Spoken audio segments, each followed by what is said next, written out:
Hello दोस्तों, नमस्कार। बहुत स्वागत है आपका एग्जाम गुरुजी चैनल के डेली करंट अफेयर्स के वीडियो में। आज 11 सितंबर 2020 है और आज की वीडियो की पीडीएफ डाउनलोड करना मत भूलिएगा। ये पीडीएफ आपको हमारे टेलीग्राम चैनल से मिल जाएगी। इसके अलावा जो पिछली पीडीएफ हैं, आपको सारी पीडीएफ हमारे टेलीग्राम चैनल से मिल जाएगी। इसके अलावा ये पीडीएफ आप हमारी एप्लीकेशन एग्जाम गुरुजी ऐप से डाउनलोड कर सकते हैं। इसको आप गूगल प्ले स्टोर से डाउनलोड कर लीजिए। यहाँ आपको daily current affair, free test, NCERT books, free videos और बहुत सारी चीज़ें अवेलेबल हैं। तो अगर अभी तक आपने ऐप डाउनलोड नहीं किया है तो आज ही आपको डाउनलोड कर लें। आगे बढ़ेंगे, बात करेंगे थॉट ऑफ द डे की। जो आज का हमारा मोटिवेशनल पावरफुल थॉट है कि जीतना है तो लगातार प्रयास करते रहो। हमें से हर कोई चाहता है कि हम जीतें, हमें से हर कोई चाहता है कि हम सफलता प्राप्त करें, लेकिन उस सफलता को प्राप्त करने के लिए जो एक चीज़ हमें करनी पड़ती है वो लगातार, निरंतर, बिना थके प्रयास करना पड़ेगा। और जब तक हम ये प्रयास करना नहीं छोड़ेंगे तब तक हमें जीतने से कोई नहीं रोक सकता। हाँ, अगर हमने प्रयास करना छोड़ दिया तो दुनिया की कोई ताकत हमें नहीं जिता सकती। तो अगर आप जीतना चाहते हैं तो लगातार प्रयास करना ना छोड़ें, लगातार प्रयास करते रहें। एक ना एक दिन सफलता आपको जरूर मिलेगी। इसी थॉट के साथ आगे बढ़ेंगे, बात करेंगे क्विक रिवीजन कल के पढ़ाए गए करंट अफेयर के प्रश्नों का। पहला प्रश्न है कि भारत और किन दो देशों की पहली त्रिपक्षीय वार्ता वर्चुअल रूप से आयोजित हुई है? ये फ्रांस, ऑस्ट्रेलिया और भारत की हुई।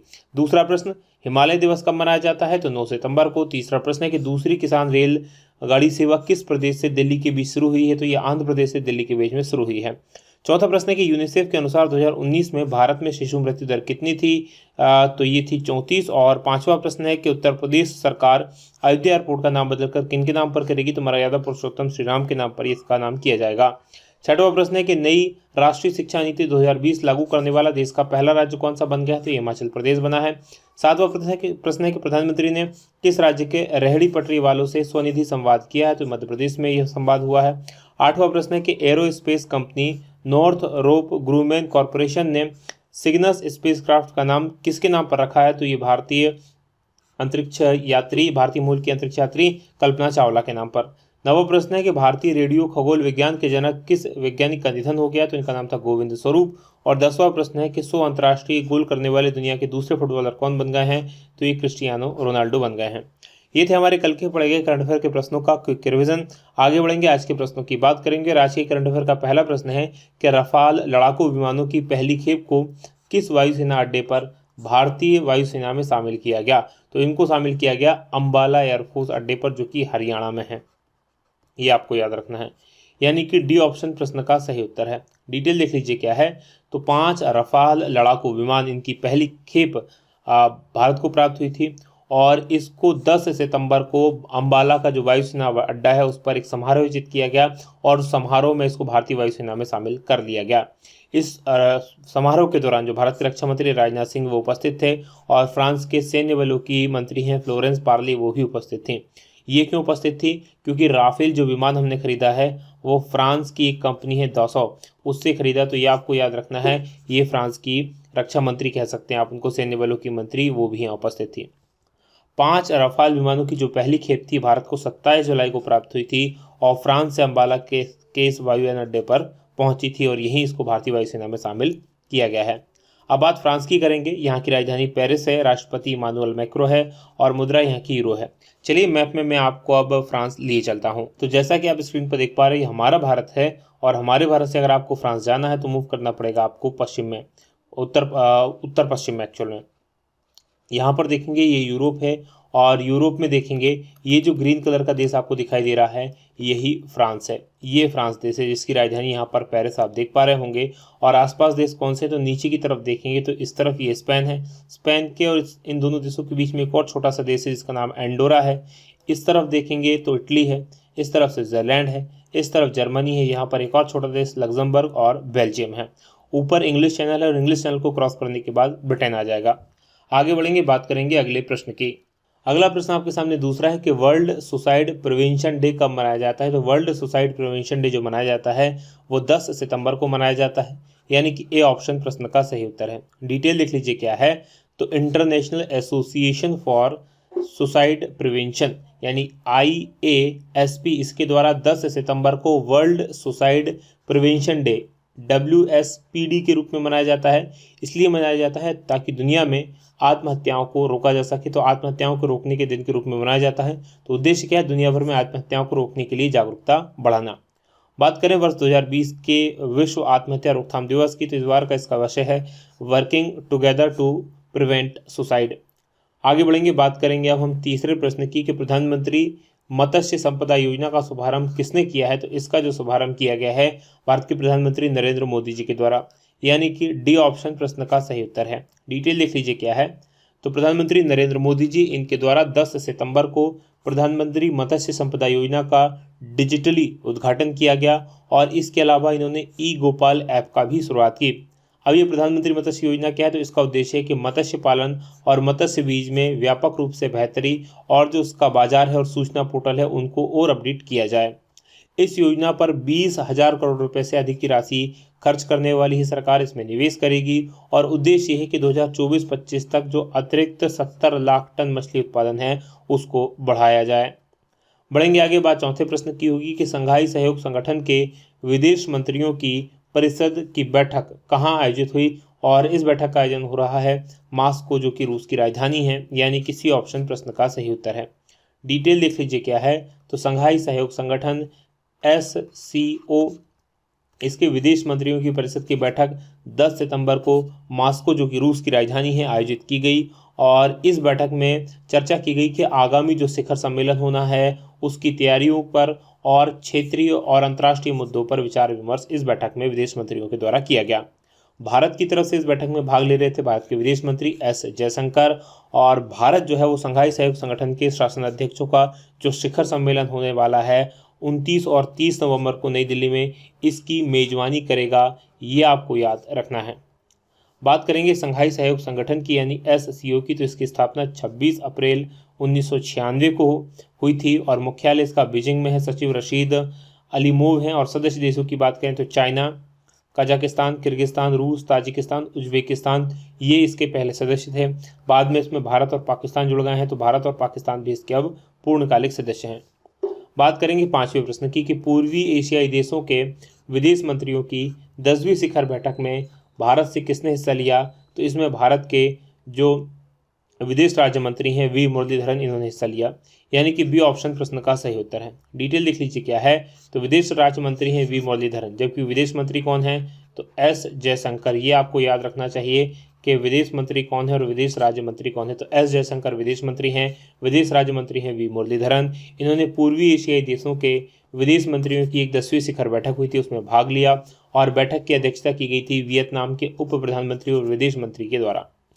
15वीं वर्षगांठ पर यह बैठक आयोजित हुई थी और इस बैठक में पूर्वी एशिया शिखर बैठक मंच के नेतृत्व को मजबूत करने के उपायों पर चर्चा की गई कि आखिर इस पूरे मंच को किस प्रकार से और मजबूत किया जाए।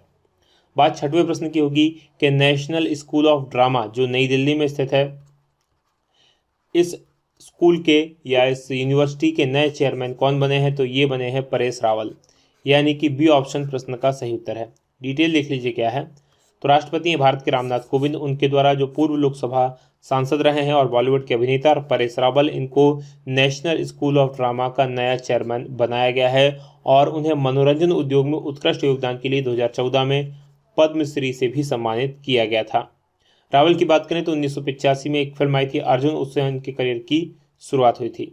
नेशनल स्कूल ऑफ ड्रामा की बात करें तो नई दिल्ली में स्थित है और दुनिया के सबसे बड़े थिएटर प्रशिक्षण संस्थानों में से एक माना जाता है। संगीत नाटक एकेडमी के द्वारा उसे 1959 में स्थापित किया गया था, लेकिन बाद में 1975 में ये एक अलग स्वतंत्र संस्था के रूप में स्थापित हो गया। बात करेंगे सातवें प्रश्न की कि कौन सा बैंक हाल ही में जारी EASE ईज बैंकिंग सुधार सूचकांक 2.0 में पहले स्थान पर रहा है। तो इसमें पहले स्थान पर रहा है बैंक ऑफ बड़ौदा, यानी कि सी ऑप्शन प्रश्न का सही उत्तर है। डिटेल देख लीजिए क्या है। तो बैंक ऑफ बड़ौदा हाल ही में जारी की गई थी ईज बैंकिंग सुधार सूचकांक 2.0, इसमें पहले स्थान पर रहा है और इस सूचकांक में भारतीय स्टेट बैंक और ओरिएंटल बैंक ऑफ कॉमर्स यानी OBC को दूसरा और तीसरा स्थान मिला है, यानी कि स्टेट बैंक इसमें नंबर 2 पर रहा है और OBC बैंक नंबर 3 पर रहा है। भारतीय बैंकिंग संघ यानी इंडियन बैंकिंग एसोसिएशन के द्वारा इस सूचकांक को तैयार किया जाता है और इसका मतलब होता है enhanced access and service excellence. तो ये सूचकांक जो है 6 अलग अलग विषयों पर कम से कम 120 से ज़्यादा उद्देश्य मैट्रिक होते हैं, तो उनके आधार पर इसको तैयार किया जाता है और सार्वजनिक क्षेत्र में बैंक का जो प्रदर्शन है उसको मापा जाता है। बात बैंक ऑफ बड़ौदा की करें तो इसकी स्थापना हुई थी 20 जुलाई 1908 को। मुख्यालय इसका बड़ोदरा में है और टैगलाइन है इंडियाज इंटरनेशनल बैंक। अभी हाल ही में इसमें देना बैंक और विजया बैंक को भी शामिल कर लिया गया है।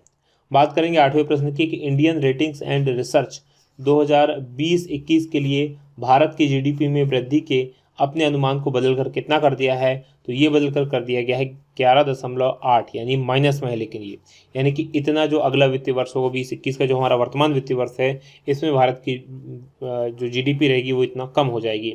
डिटेल देख लीजिए क्या है, तो फिच रेटिंग्स की भारतीय शाखा इंडियन रेटिंग्स एंड रिसर्च ने जो वर्तमान वित्त वर्ष चल रहा है 2020-21, इसलिए लिए भारत का जो सकल घरेलू उत्पाद यानी जीडीपी में वृद्धि का जो अनुमान था उसको बदलकर -11.8 कर दिया है। यानी कि जो जीडीपी में हमारी वृद्धि होगी वो नकारात्मक होगी, यानी कि कोई वृद्धि नहीं होगी, जीडीपी कम होगी।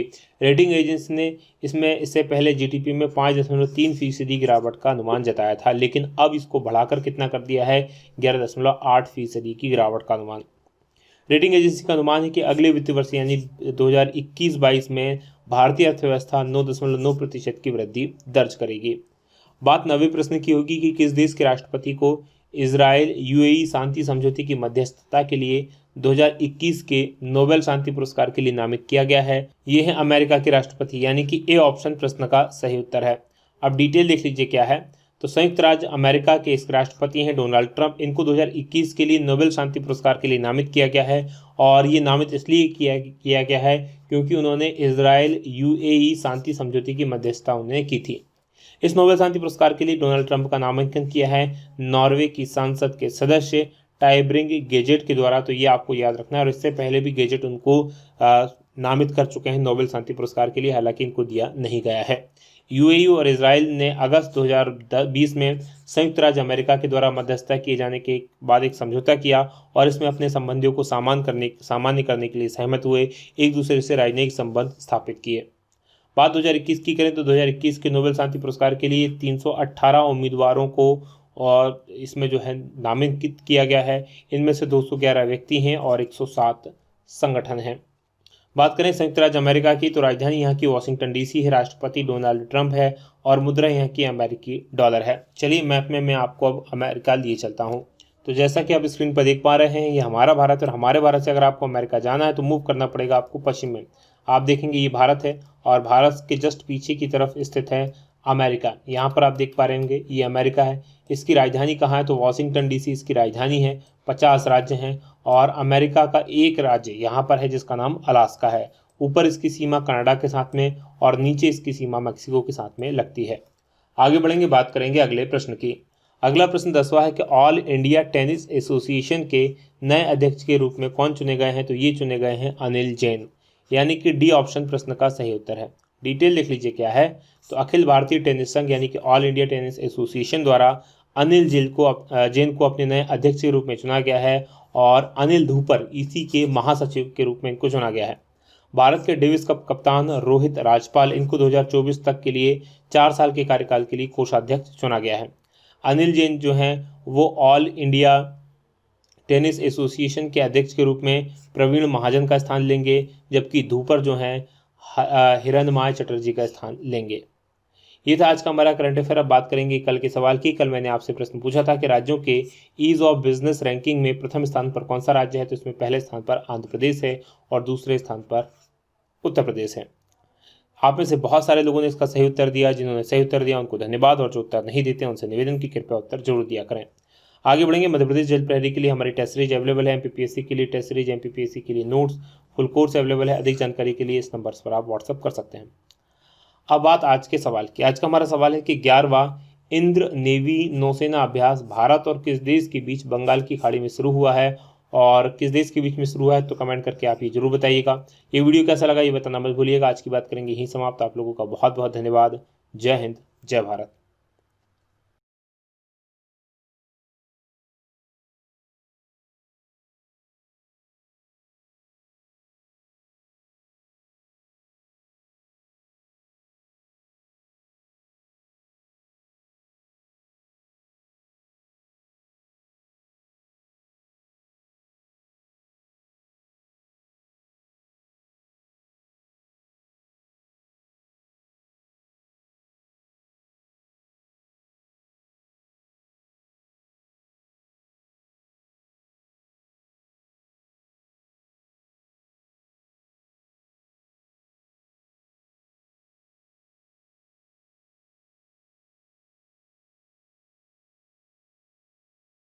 बात करेंगे कल के सवाल की। कल मैंने आपसे प्रश्न पूछा था कि केंद्रीय मंत्रिमंडल ने राष्ट्रीय सिविल सेवा क्षमता निर्माण के लिए किस मिशन को मंजूरी दी है, तो इस मिशन का नाम है मिशन कर्मयोगी, यानी कि बी ऑप्शन प्रश्न का सही उत्तर है। आप में से बहुत सारे लोगों ने इस प्रश्न का सही उत्तर दिया, तो जिन्होंने सही उत्तर दिया उनको बधाई, और जो उत्तर नहीं देते उनसे निवेदन की कृपया उत्तर जरूर दिया करें।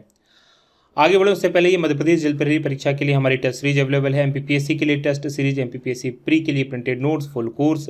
अधिक जानकारी के लिए आप इन नंबर्स पर व्हाट्सएप या कॉल कर सकते हैं। अब बात करेंगे आज के सवाल की। आज का हमारा सवाल है कि राज्यों के ईज ऑफ बिजनेस रैंकिंग में प्रथम स्थान पर कौन सा राज्य रहा है।